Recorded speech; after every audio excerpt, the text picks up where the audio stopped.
Sinimulan nang ipatupad ng National Housing Authority ang moratorium sa buong Mindanao bilang tugon sa pinsalang dulot ng lindol. Ngayong buwan ng Hunyo, hindi na pagbabayarin ng NHA ang kanilang mga benepisyaryo ng amortization at mispayments. Kasabay nito ang pag-waive pansamantala ng interest at penalty ngayong Hunyo. Susubukan din ng ahensya na ma-extend pa ang moratorium dahil hangad nila na makarecover ang bawat pamilya na naapektuhan ng lindol.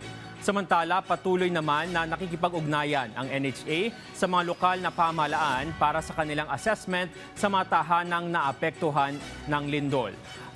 Hangad din nilang makapagbigay ang ahensya ng immediate financial assistance na 30,000 pesos sa 2,000 pamilya na apektado ng lindol.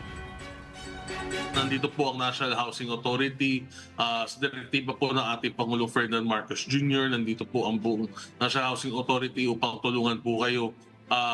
Pumunta lang po kayo sa inyong mga LGU, magpalista po kayo para mabigyan po na rin namin kayo ng financial assistance.